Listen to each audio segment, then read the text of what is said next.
이라는 거는 그죠? n번의 시행 속에서 r번이 나올 확률입니다. 그러니까 이렇게 얘기하면 좀 그러니까 예를 바로 들어볼게.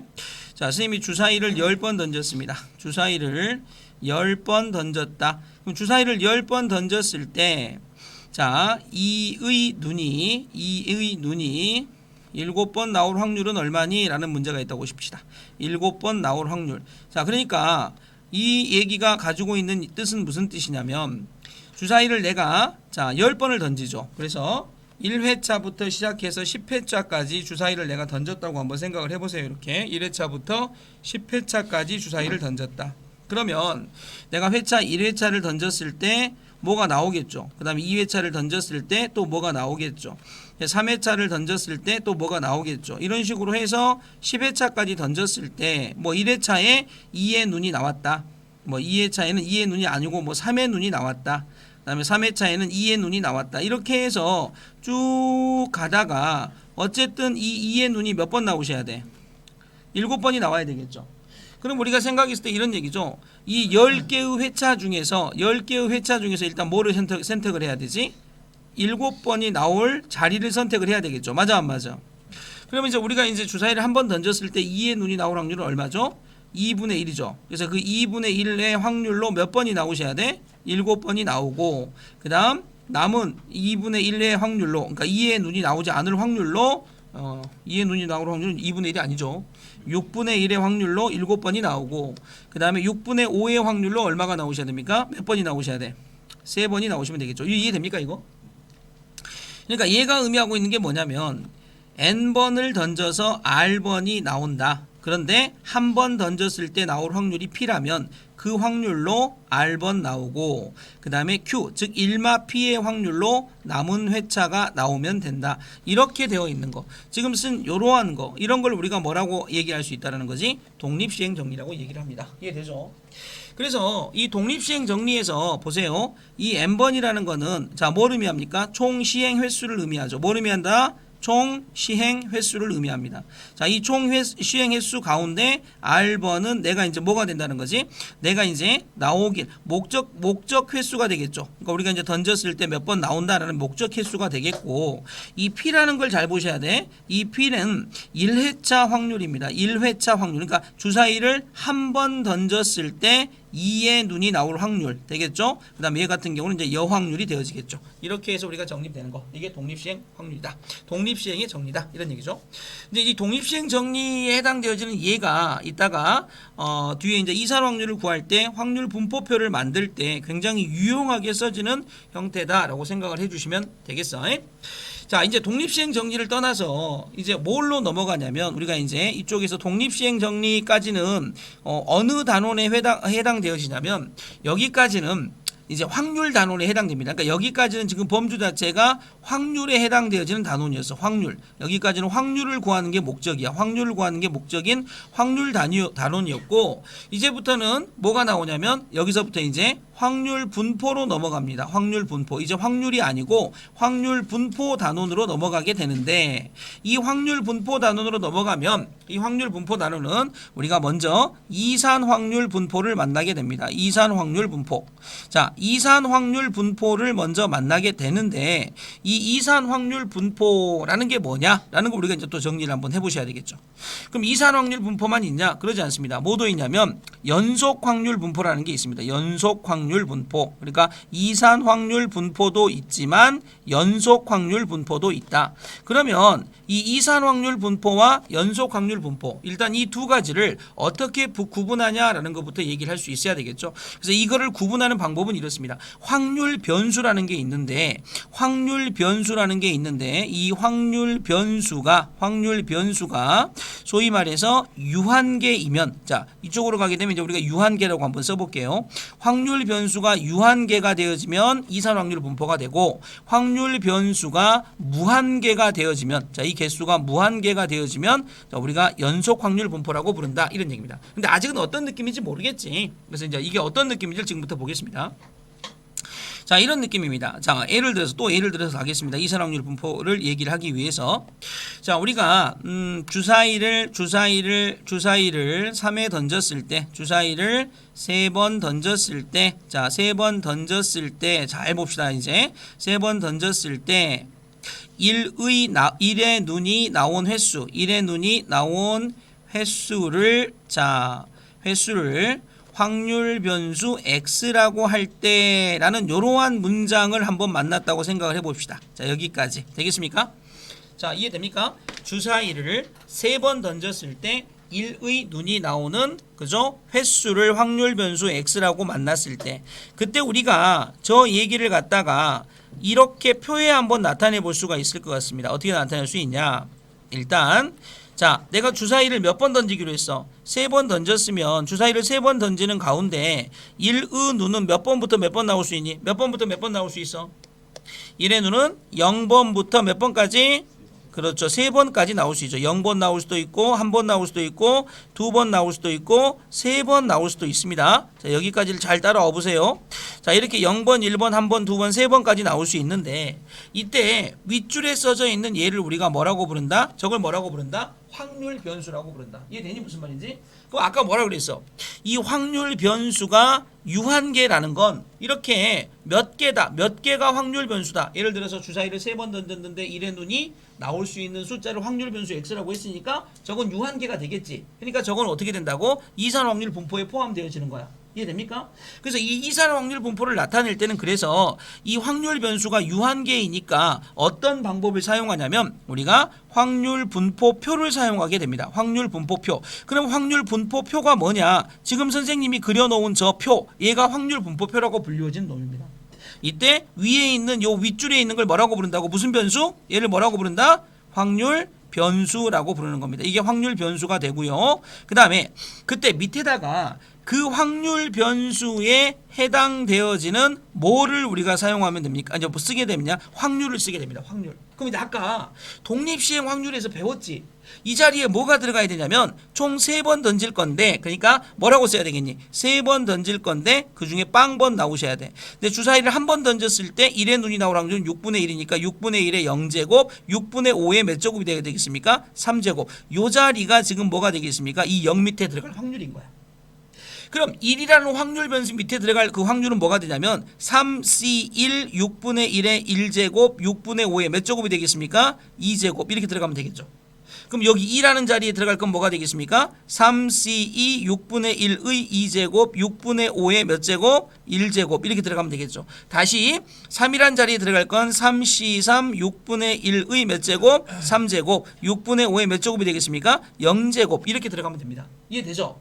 그래서 이처럼 확률 변수와 확률을 나타낸 표, 이 표를 갖다 우리가 무슨 표라고 부른다고? 확률 분포표라고 부르고, 이 확률 분포표는 어쩔 때 사용한다고? 확률 변수가 유한계인 이산 확률 분포를 나타낼 때 사용한다고.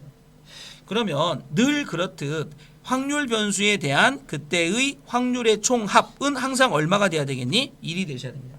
그러니까 내가 무엇을 더해서 구했을 때 이 확률을 개별적으로 다 구해가지고 이거를 다 더해봤을 때 만약 1이 안 나온다 그러면 나는 확률을 잘못 구한 겁니다. 아시겠죠?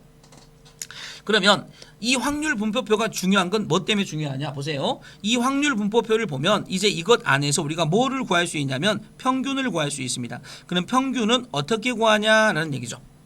평균을 어떻게 구하냐면, 자 보세요. 평균을 어떻게 구하냐면, 자 편의상 얘를 이제 P0이라고 놓을게요. P0. 얘를 P1이라고 놓을게요. 얘를 P2라고 놓을게요. 얘를 P3이라고 놓을게요. 편의상. 그럼 평균 EX라고 써져 있는 건 우리가 뭐라고 읽으면 되냐면 앞으로 평균이라고 읽으면 되는데, 이 평균은 어떻게 구하냐? 0 곱하기 P0 플러스 확률 변수 1 곱하기 P1, 그 다음에 플러스 확률 변수 2 곱하기 P2, 그 다음에 확률 변수 3 곱하기 P3, 이렇게 구한 거, 이걸 뭐라고 부른다고? 평균이라고 부릅니다. 아시겠죠? 평균은 위아래 곱해서 더하시면 된다. 괜찮죠? 그 다음에 이제 우리가 이제 VX라고 써져 있는 놈이 있는데, 이걸 우리가 뭐라고 부르냐? 얘를 우리가 분산이라고 부릅니다. 분산이라고 부르는데, 분산은 어떻게 구하냐? 자, 이거 하나는 외우자. 분산은 2x의 제곱에서 2x의 전체 제곱을 빼서 분산을 구해야 됩니다. 그러면 선생님 여기서 좀 특이한 게 있지. 2x는 알아. 아까 평균을 구해서 제곱을 하면 되는데 그럼 선생님 2x의 제곱은 뭔가요? 라는 이제 이러한 형태의 의문을 갖게 될 거야. 그럼 2x의 제곱은 뭐냐면 자, 이거 잘 봐야 됩니다. 2x의 제곱은 원래 있었던 확률 분포표, 원래 있었던 확률 분포표에 확률 변수를 이제 x가 아니고 x의 제곱으로 바꾸는 겁니다. 확률 변수를 x의 제곱으로 바꾸면 아까 0이었던 확률 변수를 제곱하면 0이 되겠죠. 0의 제곱은 0이니까 그 다음에 1의 제곱은 1이고 그 다음에 2의 제곱은 4가 되고 3의 제곱은 9가 되어지겠죠. 자, 그때 얘가 합 이렇게 들어가실 거고 그때 이제 확률 값을 다시 또 구해야 됩니다. 이렇게 확률을 구해야 되는데 이때 중요한 거는 우리가 어떤 특정한 주머니에서 확률 변수를 이렇게 제곱했다고 해서 걔들이 그 주머니 안에서 가지고 있는 비율 자체가 변한 건 아니기 때문에 그때의 확률은 전과 동입니다. 그래서 여기도 그냥 P0 확률이고 P1 확률이고 그 다음에 P2 확률이고 P3 확률이다. 그러니까 확률은 변하지 않는다. 대신 뭐는 바뀌었습니까? 뭐는 바뀌냐면 이 상태에서 이 x의 제곱을 구해보면 이제 0 곱하기 p0 플러스 1 곱하기 p1 플러스 그 다음 4 곱하기 p2 플러스 9 곱하기 p3 이렇게 바뀌어 있겠죠. 이렇게. 그래서 얘를 2x의 제곱으로 사용하시면 됩니다. 자, 머릿속에 저장하셔야 될 건 일단 가장 중요한 거죠. 뭐가 중요합니까? 분산이라는 덩어리를 구하는 방법. 이거는 머릿속에 있으셔야 됩니다. 분산이라는 얘를 구하는 방법에 대해서는 머릿속에 있으셔야 된다. 자, 얘는 머릿속에 저장. 얘는 머릿속에 저장. 다음 두 번째, 2x의 제곱이 의미하는 것 중에 2x의 제곱이라는 거는 확률 변수 자리는 뭐가 되지만 자, 이렇게 제곱이 되어지지만 확률 변수의 자리는 제곱이 되어지지만 그렇지만 그때의 확률의 값은 변화가 없다. 그때의 확률의 값은 변화가 없다. 그래서 이것도 평균이니까 구할 때는 위에 거 아래 거 곱해서 더해서 구한다. 자, 요 정도에 대한 얘기 저장해 주시면 좋겠습니다. 자, 그리고 나면 이 vx에서 우리가 뭐를 구할 수 있냐? 이제 시그마 x라고 하는 얘를 구할 수 있는데 얘는 우리가 뭐라고 부르냐? 표준 편차라고 부릅니다. 표준 편차라고 부르는데 이 표준 편차 시그마 x는 우리가 어떻게 구하냐? 루트 vx다라고 해서 분산을 구하신 다음에 루트만 씌워지면 이게 표준 편차가 되어집니다. 이해 되겠죠? 무슨 말인지. 그래서 여기까지 내용물 있죠. 여기까지의 내용물이 이제 기본적인 세트의 내용물이 됩니다. 여기까지가 기본 세트. 알겠죠? 근데 이 기본 세트를 약간 이제 약간 응용을 해서 우리가 어떤 세트로 받아들이고 있어야 되냐면 이 ax 플러스 b다라는 형태로 바뀌었을 때 이거 어떻게 계산하냐? 이거의 계산은 aex 플러스 b다라고 계산한다. vax 플러스 b라고 되어 있는 건 어떻게 계산하냐? 얘는 a제곱 vx다. 이렇게 계산한다. 그러면 시그마 ax 플러스 b다라고 되어 있는 건 어떻게 계산하냐? 절대값 a의 시그마 x로 계산한다. 이렇게 계산합니다. 라고 되어 있는 요만큼이 품목상에서 다시 뭐 해야 될 거? 자, 애워 나와야 될 얘기가 됩니다. 자, 그러면 선생님이 개념적으로 머릿속으로 그냥 이해하면서 받아들여야 될 부분이 있는가 하면 애워야 될 부분이 있는데 그 애워야 될 부분에 별표를 치면 자, 이거를 애우셔야 됩니다. 그 다음 얘를 애우셔야 되겠죠. 그 다음 얘를 애우셔야 됩니다. 자, 이렇게 세 가지만 애우시면 안타깝게도 이산 확률 분포에 나오는 모든 문제는 다 풀 수 있습니다. 저거 안에서 이산 확률은 다 끝납니다. 자, 진짜 별 볼 일 없죠. 그죠?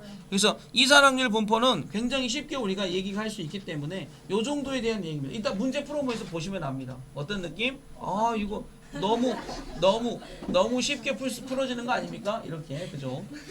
자, 보세요. 자, 이제 보세요. 자, 카테고리를 잘 보세요. 카테고리를. 지금 카테고리의 처음 출발이 뭐에서 출발했습니까? 뭐에서 출발했니? 독립시행정리를 출발로 해서 이산 확률 분포로 왔더니 확률 분포표라는 게 있었고 확률 분포표를 만들어지는 과정 중에 독립시행을 써서 확률을 구했고 맞아 안 맞아? 그랬더니 그 표를 보고 평균과 분산과 표준편차를 구했고 평균과 분산과 표준편차를 구하는 방법에서 약간 변질된 평균 분산 표준편차를 또 구할 수 있는 능력이 생겼고 이해되니? 여기까지 해서 뭐가 끝난다고요? 이산 확률 분포가 끝납니다. 별 볼 일 없지. 그러면 이산 확률 분포가 바로 연속 확률 분포로 넘어가면 좋은데 중간에 하나 딱 이렇게 연결고리가 하나 있습니다. 뭐냐면 이항분포라는 놈이 있습니다. 이항분포. 그러면 이 이항분포는 뭘까라고 한번 생각을 해보면 이항분포는 이렇게 머릿속에 받아들이면 됩니다. 아, 선생님 이항분포가 뭐예요? 이항분포는 어떻게 받아들이면 되냐면 자, 이항분포는 이렇게 받아들이십시오. 자, 만약에 여기에 확률 변수가 유한계면 이산 확률 분포라고 부른다고 했는데 선생님이 한번 물어볼게. 만약에 확률 변수가 3만 개면 요건 이산이니 연속이니? 3만 개의 확률 변수는 유한계야 무한계야? 유한계죠. 유한계. 맞아 안 맞아? 근데 만약에 3만 개의 확률 변수를 확률 분포표로 만든 다음에 평균을 구하려면 나는 몇 번 곱하고 더해야 되지? 3만 번을 곱하고 더해야 돼. 그럼 평균을 구하는데 너무 힘들겠지. 그래서 생각한 거야. 뭘 생각한 거냐? 아니 확률 변수가 유한계이지만 너무 많아서 평균을 구하는 게 너무 힘들다. 그럼 그거를 좀 쉽게 구할 수 있는 방법이 없냐? 그래서 나온 게 이항분포입니다. 그래서 이항분포는 우리가 어떻게 나타내냐? B라는 알파벳을 써서 n, p라고 나타내게 되는데 자 봐봐. 왜 이 이야기가 여기서부터 시작했냐면 이항분포를 나타낼 때 n, p라는 용어가 나왔지. 근데 저 n이 여기 요렇게 독립시행에 있었던 요 n하고 이 n은 같은 n입니다. 그러니까 n이 뭐겠어? 총 시행 횟수. 그 다음 여기 있는 이 p하고 이 p는 같은 p입니다. 그러니까 p가 뭐겠습니까? 1회차 확률. 이해되니 무슨 말인지? 1회차 확률. 자, 그래서 선생님이 만약에 이러한 질문을 한번 던져볼게. 자, 보세요. 주사위를 자, 아까 요 문제 있었지. 요 문제. 요 왼쪽에 있었던 문제. 주사위를 3번 던졌을 때 그죠? 일의 눈이 그죠? 주사위를 3번 던졌을 때 일의 눈이 나온 횟수를 확률 변수라고 했었을 때 횟수를 똑같은 문제야. 확률 변수 x라고 물어봤을 때 x라고 할 때 이때 평균 2x는 얼마니? 라고 물어보는 요 문제는 사실은 어떻게 구해야 돼? 이렇게 구해야 되잖아. 맞아 안 맞아? 근데 저거를 좀 더 빨리 구할 수 있어. 어떻게 구할 수 있냐? 이러한 느낌으로 우리가 얘기가 딱 되어지면 일단 요 문장을 읽고 B라고 쓰시고 3번 1의 눈이 나올 확률은 6분의 1이다. 이렇게 딱 쓰신 다음에 이제 평균을 구하시면 되죠. 그래서 평균을 어떻게 구하냐? 평균은 n 곱하기 P가 되고 VX는 뭐가 되냐? VX는 n 곱하기 P 곱하기 1마 P가 되고 그 다음 시그마 X는 뭐가 되어진다고? 루트 VX가 됩니다. 이렇게 구한다 라는 걸 아는 사람 입장에서는 3 곱하기 6분의 1이 되어지니까 되겠죠. 얘가 얼마가 되겠습니까? 2분의 1이다 라는 평균을 우리가 가질 수 있다 이런 얘기입니다. 맞아 안 맞아? 그죠? 그러니까 n 곱하기 p다라는 얘기인데 근데 이렇게 지금 적은 숫자에서는 쟤를 쓰겠냐 안 쓰는 거야. 이해됩니까? 그러니까 시행 횟수가 한 13번 이상 정도 되어질 때 이해되니? 그럴 때 그럼 이제 니네 입장에서 뭐를 모르시고 또 다 무셔야 되겠어. 딱 명확해졌지. 이항분포를 갖다가 나타낼 때 이항분포를 뭐라고 나타내는데 n, p라고 나타내는데 그때 우리한테 중요한 건 뭐가 되겠습니까? 여기가 중요하게 되겠죠. 평균 어떻게 구한다? n 곱하기 p. 분산 어떻게 구한다? np 1마 p. 그다음 시그마 x는 루트 vx 이렇게 구한다. 요게 이제 중요한 거야. 그럼 저거는 외워야 될까? 외우지 말아야 될까? 외워야 됩니다. 지금 선생님 우리가 하고 있는 얘기가 뭐야? 큰 줄기를 쫓아가면서 꼭 알아야 될 것들을 알고 문제풀이 들어갔을 때 어떻게 적용이 되는 것을 우리가 보겠다는 얘기야. 알겠죠? 무슨 말인지? 자, 그럼 이제 봐봐. 이제 이렇게 해서 연속 확률 분포로 오는데 일단 연속 확률 분포는 어떻게 될 때가 된다고? 자, 확률 변수가 무슨 개? 무한계가 되어졌을 때. 맞아 안 맞아? 그럼 이제 확률 변수가 무한계가 되면 이처럼 표를 그릴 수 있을까 없을까? 표를 못 그려. 그러니까 표를 못 그리니까 이제부터는 확률 분포표를 사용하는 게 아니고 확률 분포도를 사용합니다. 확률 분포도를 사용한다. 아, 도자에서 보다시피 확률 분포도를 사용한다라는 건 이제 뭘 그린다는 얘기야? 소위 말해서 그림을 그리는 겁니다. 그림을 그린다. 그런데 자 이렇게 생각하시면 됩니다. 이제 우리가 고등학교 때 배우는 연속 확률 분포는 다시 두 가지로 나뉘어집니다. 하나가 뭐냐? 정규 분포입니다. 정규 분포. 하나가 정규 분포라는 놈이 있고 또 하나가 뭐가 있냐? 또 하나가 표준 정기 분포가 있습니다. 표준 정규 분포. 자, 표준 정기 분포가 있습니다. 자, 그러면 이 정규 분포하고 표준 정규 분포의 차이점은 뭡니까? 이제 이걸 우리가 구분을 하셔야 되는데 먼저 정규 분포 각각의 것들이 이제부터는 이제 표현법이 있어. 정규 분포는 어떻게 표현하냐? 정규 분포는 n이라고 놓고 m 그 다음에 시그마 제곱이다라고 이렇게 표현을 하고요. 표준 정규 분포는 z라고 놓고 되겠죠? 0, 1의 제곱이다 이렇게 표현을 합니다. 선생님 이게 뭔가요? 라는 거에 포인트를 맞추셔야 되겠죠. 이때 이 앞에 있는 이 m이라는 건 뭐라고 불러? 평균입니다. 평균이고 자 시그마의 제곱이니까 얘는 당연히 뭐가 되겠습니까? 분산이 되어지겠죠. 아니 선생님 이게 무슨 말인데요? 이게 무슨 얘기냐면 이런 얘기입니다. 자 보세요. 요렇게 종을 엎어놓은 듯한 모양의 그림을 하나 그린 다음에 요 가운데 라인이 뭐란 얘기야? 평균이다 이런 얘기입니다. 그리고 얘가 분포하고 있는 여기서부터 여기까지 요 길이 요게 뭐가 되냐면 편차입니다. 편차. 이게 편차다. 그리고 가운데 있는 게 평균이다. 예를 들어서 평균이 만약에 70점이다 라고 했을 때 우리가 이렇게 가서 뭐 60점 이상 그 다음에 75점 이하를 나타내는 그룹 이렇게 되면 이 그룹이 60점과 75점 사이에 있는 그룹이 되어지겠죠. 이해됩니까? 이게 연속 확률 분포야.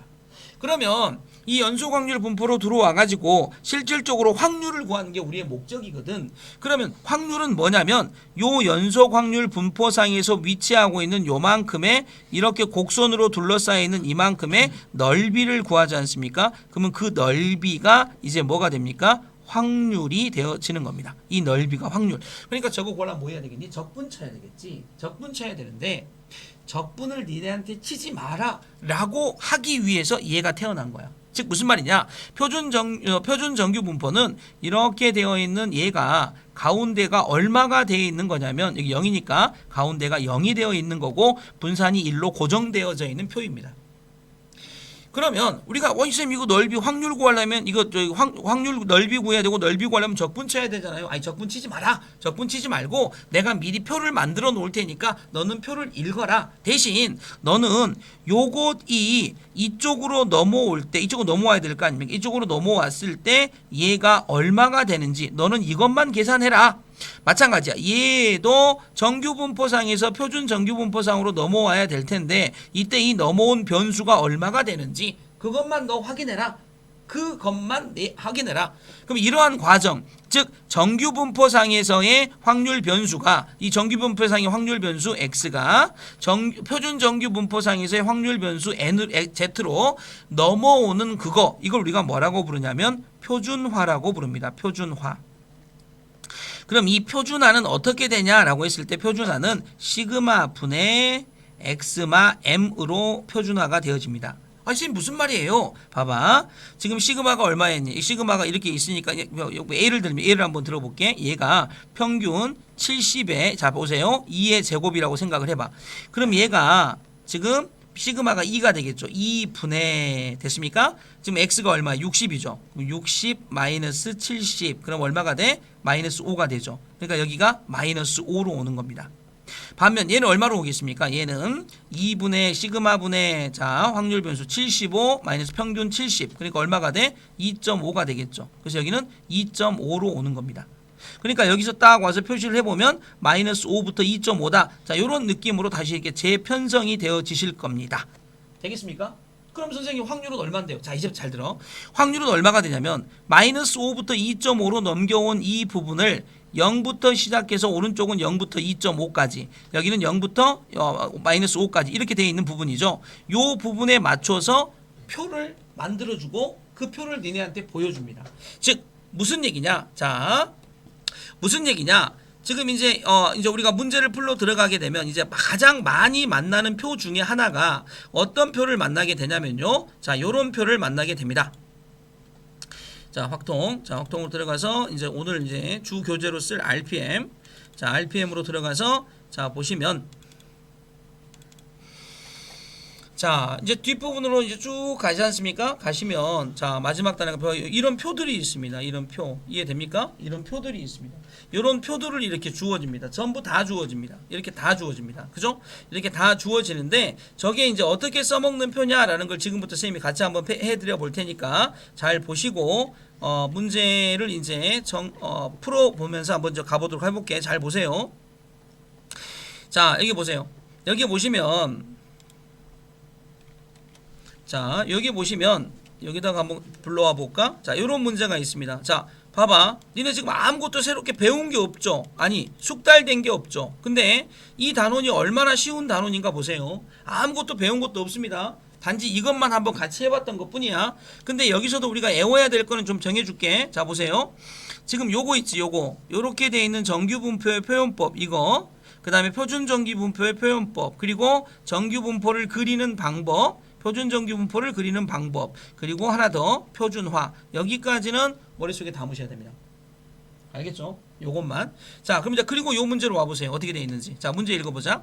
두 개의 동전을 동시에 던지는 시행을 192번 반복할 때, 두 개의 동전을 동시에 던지는 시행을 몇 번 반복한대? 192번. 자, 그럼 이제 카테고리 찾아봐. 자, 이제 니네가 얼마나 이제 머리를 잘 쓰나 보자. 이 카테고리 중에 192번 반복 시행했다라는 건 이 문자 중에 누구야? n이죠, n. 맞아, 안 맞아? 그죠? n이죠, n. 되겠습니까? 그죠? 자, 그럼 이제 요거를 딱 읽고 나서, 오, 선생님, 나 정규분포가 떠올라요. 192, 되겠죠? 그 다음 문장 봐. 자, 이제 192번 던지는 게 한 번 던졌을 때 두 개 모두 앞면이 나올 확률 얼마가 되니? 4분의 1이 되어진다는 거. 이해되겠습니까? 여기까지 이해됐어? 그럼 이걸 가지고 평균을 한번 구해보자. 평균 EX 또는 M이라고 쓰는 거죠. 평균이니까. 어떻게 되니? 192 곱하기 얼마? 4분의 1. 맞아, 안 맞아? 그러면 4, 4, 16, 4, 8에 32, 48이 되죠. 됐니? 다음 VX 분산 한번 구해보자. 어떻게 구한다고? 192 곱하기 4분의 1 곱하기 거기 다시 얼마로 곱해야 돼? 4분의 3.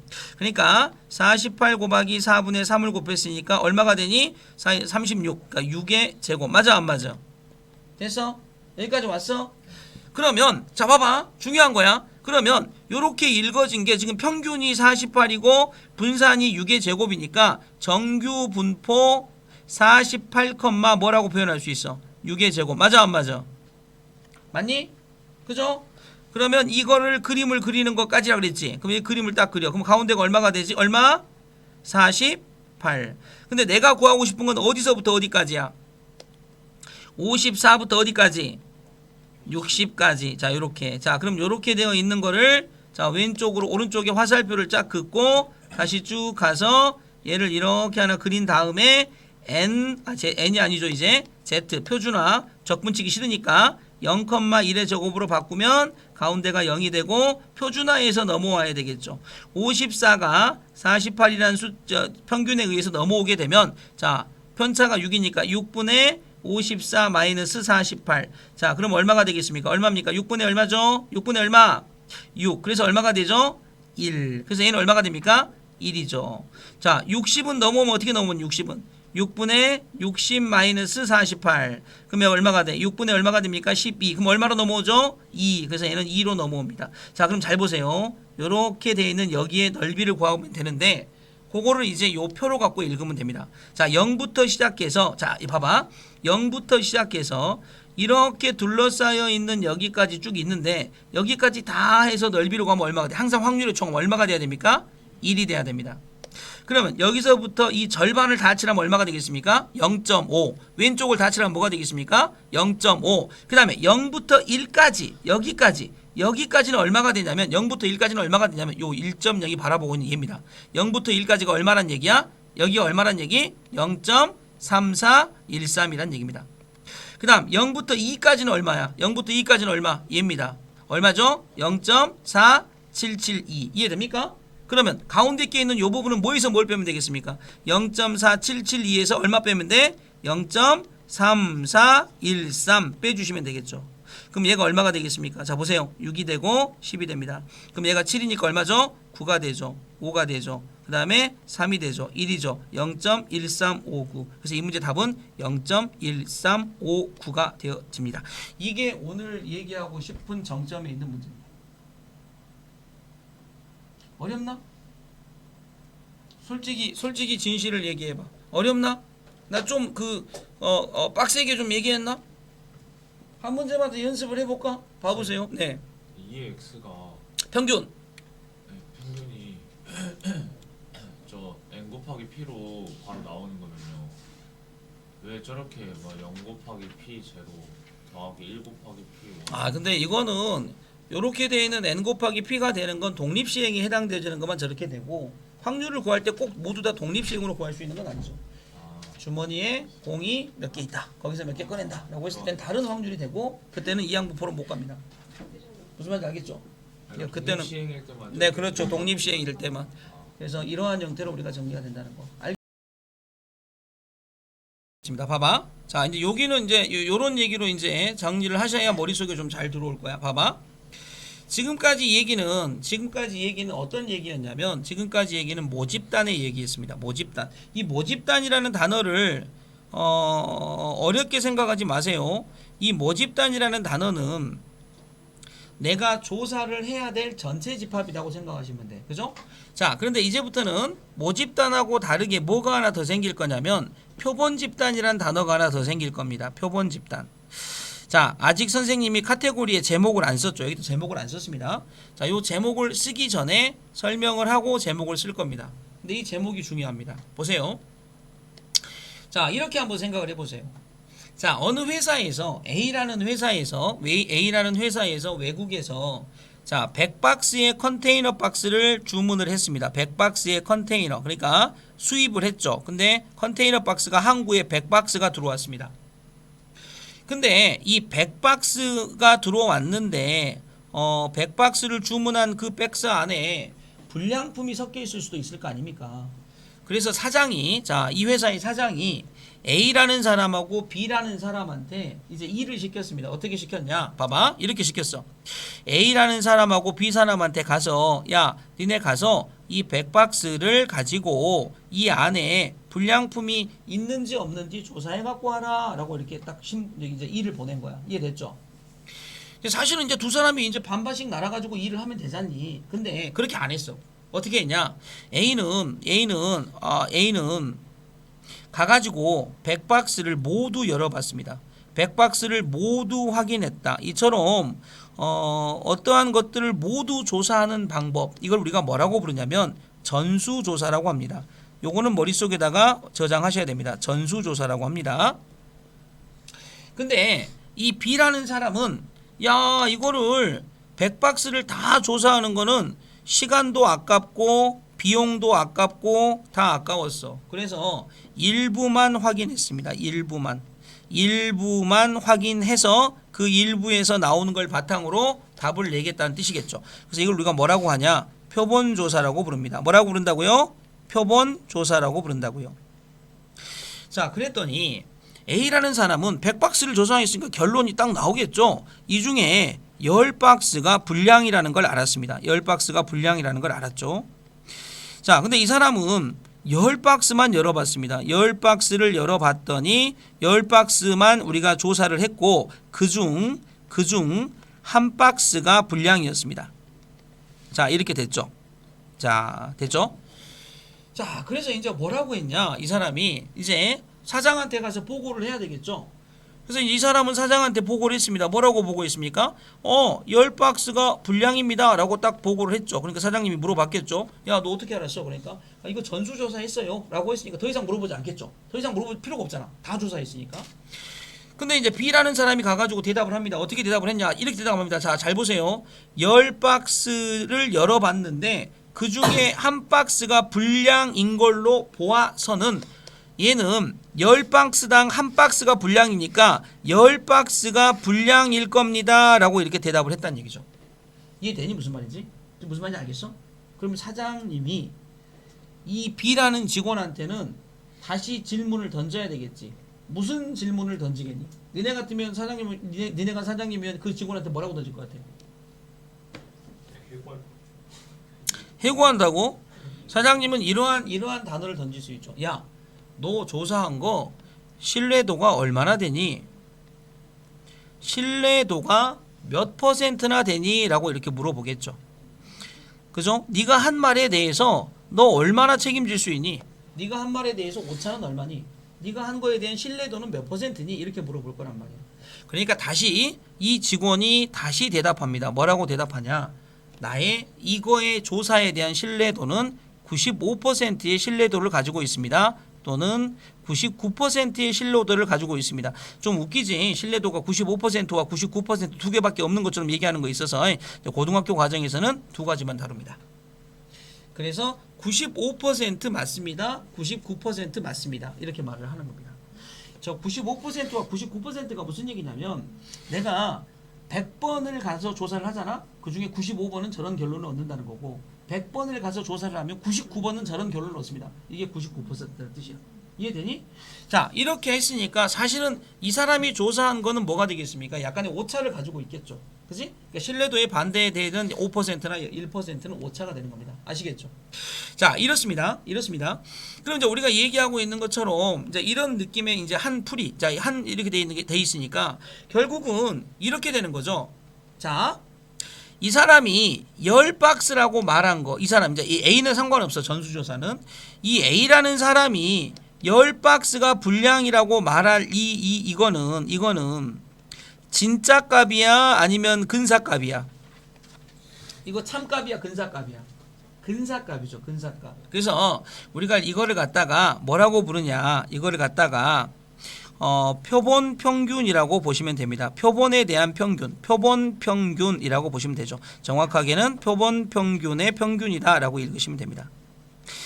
자, 됐죠? 그러니까 우리가 어떠한 표본 집단을 만들어서 그 표본 집단을 반복적으로 표본 집단에서 뽑아보니까 불량품이 몇 개 나올 거다. 이게 뭐라고요? 표본 평균의 평균이라고요. 되겠지?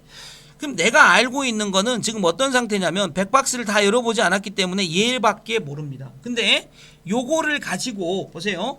얘를 가지고 이 표본 평균의 평균을 가지고 이쪽에 모집단에 있는 평균, 이 모집단에 있는 평균을 우리가 뭐라고 부를 것 같습니까? 뭐라고 부르겠습니까? 모평균을 갖다가 역으로 이 모평균은 얼마 정도 될 거다라고 반대로 뭐를 하는 거야? 뭐를 할 수 있어? 추정을 할 수 있죠. 맞아 안 맞아? 그래서 마지막 단원이 자, 확률 분포의 추정이라는 단원이 되어지는 겁니다. 이 추정이라는 단어가 그래서 붙은 거죠. 자, 보세요. 자, 뭐라고 되어 있습니까? 마지막 단원 이름이 뭐야? 통계적 추정이죠. 자, 통계적 추정. 그럼 자, 다시 이제 머릿속에 생각을 하세요. 자, 요거는 처음에 정말 쌤이 쉬운 단원이라고 말을 하는데, 그런데 요거를 순서를 잘못 생각해서 또는 처음에 정리가 안 돼서 어려운 단원이 되는 거야. 한 번만 잘 들으면 돼. 통계적 추정은 뭐라고? 아주 쉽게 말해봐. 통계적 추정이 뭐야? 내가 조사한 가짜 평균으로 진짜 평균을 유추하는 거야. 무슨 말인지 알겠니? 여기서 우리가 말하는 가짜 평균은 누구의 평균이야? 표본 집단의 평균인 거야. 이해되니? 무슨 말인지? 진짜 평균은 누구의 평균이야? 모집단의 평균인 거야. 요거 이해되냐? 자, 그럼 이제 한 번만 더 가보자. 뭘 더 가보냐면 봐보세요. 자, 표본 집단이 되어지려면 모집단에서 몇 개를 가져와야 되겠지. 이해됩니까? 그러면 모집단에서 표본의 크기라는 걸 빼갖고 오겠지. 표본 크기 N개. 그러니까 뭐 표본을 갖다 아까처럼 10박스만 사용했다든지. 맞아 안 맞아? 그걸 우리가 뭐라고 부른다고? 표본 크기라고 부른다고. 됐니? 무슨 말인지? 자, 이제 잘 보세요. 순서가 두 방향으로 갑니다. 자, 만약 모평균이 자, 보세요. 자, 모집단의 평균이 M이라고 하면, 그죠? M이라고 하면, 그 다음에 모집단의 모분산이 되겠죠. 모분산이, 자, V라고 한다고 하면, 또는 시그마 제곱이라고 한다고 하면, 이렇게 된다고 하면, 자, 보세요. 그러면, 당연히, 모평균이 M일 때, 그거에 표본의 크기, 표본을 N개 정도 빼왔을 때, 그죠? 표본 집단의 평균, 표본 평균의 평균은 얼마가 되겠냐? 자, 요 자리를 머릿속에 한번 채우셔야 되고요. 마찬가지 모 분산이 이렇게 있었을 때 표본의 개수를 n개를 중심으로 빼왔을 때 이때 표본 분산은 얼마가 되냐라는 것도 역시 마찬가지로 정리를 할 수 있어야 되는 거. 이 자리를 채우는 게 니네가 해야 될 첫 번째 일입니다. 자, 보여드리면 자 보세요. 원래 있던 이 바가 붙으면 무슨 이 바가 붙으면 뭐라고요? 바가 붙으면 뭐냐면요. 이게 표본 평균의 평균을 의미합니다. 아시겠죠? 바가 붙으면 자, 잘 봐. 표본 평균의 평균은 그대로 뭐가 되니? M. 저 M은 뭐야? 모평균이야. 자, 이제 여기다가 쌤이 뭐라고 쓰면 되겠어? 여기다 뭐라고 쓰면 된다고? 그냥 똑같다. 이렇게. 알겠니 무슨 말인지?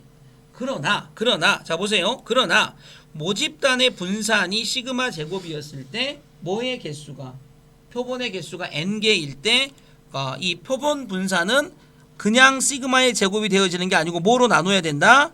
n으로 나눠야 된다. 자, 제발 요것만 좀 기억하자. 이해됩니까? 어차피 표준 편차는 둘 다 뭐 씌우면 되니까 루트 씌우면 되니까 의미가 있다 없다? 없다. 그래서 이 방향으로 갈 때는 문제가 안 됩니다. 즉 나한테 모평균 알려주고 표본 평균 얼마니? 라고 하면 똑같아요 하고 대답하면 돼. 근데 모 분산 알려주고 표본 분산 얼마니? 그러면 표본의 크기로 나눈 게 표본 분산이 되는 거야. 이해됐죠? 근데 이거는 전제가 뭐야? 왼쪽을 알고 있다는 전제하에 오른쪽을 구하는 거였지. 이해되니? 근데 이렇게 물어보는 경우가 있어. 어떻게 물어보냐면 표본 평균이 자 m바일 때 자 이렇게 이것일 때 야 너 있잖아 이것일 때 따다다다다다당 뭐를 찾아봐? 진짜 평균을 이거를 추정해봐 라고 이렇게 물어볼 수가 있단 말이지. 이해되냐 무슨 말인지?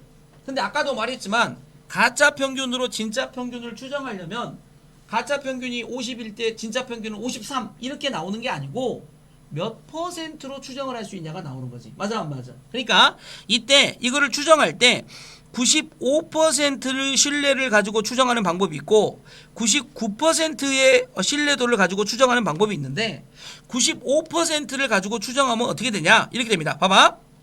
진짜 평균은 가짜 평균 플러스 되겠죠?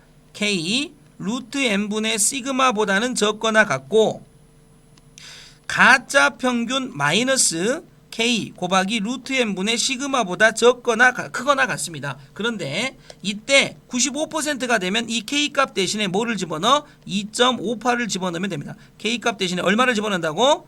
2.58을 집어넣으면 됩니다.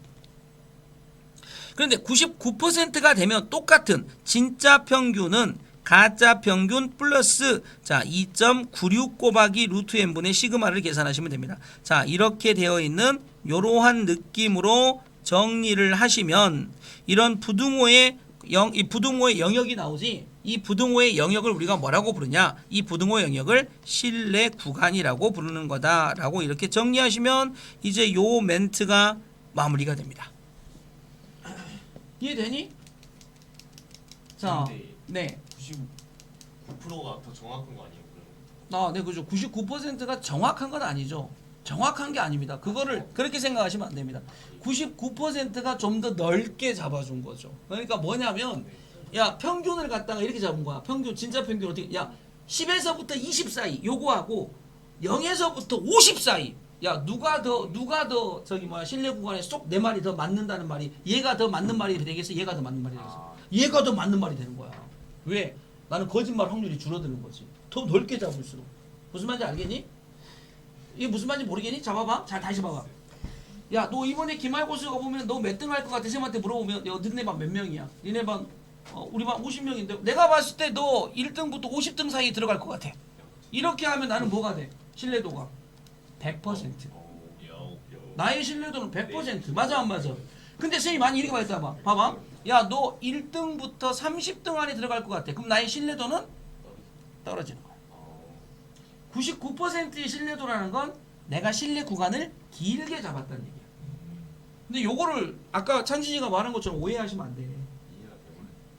정확도가 올라갔다는 게 아니야. 알겠지 무슨 말인지 이해되니? 그러니까 신뢰도가 그러니까 95에서 99로 신뢰도가 올라갔다는 얘기는 내가 신뢰 구간을 말할 때 길게 잡았다는 거지. 양아치지. 근데 내가 말한 것처럼 맞아 안 맞아? 나 몇 등 할 것 같은데요? 너 1등부터 50등 사이 이렇게 대답한 거야. 무슨 말인지 알겠죠? 근데 자 그럼 이제 여기서 봐봐. 또 정리하자. 나 뭐 알아야 돼요 그러면? 나 뭐 외워야 돼요? 나 뭐 외워야 돼요? 자 그죠?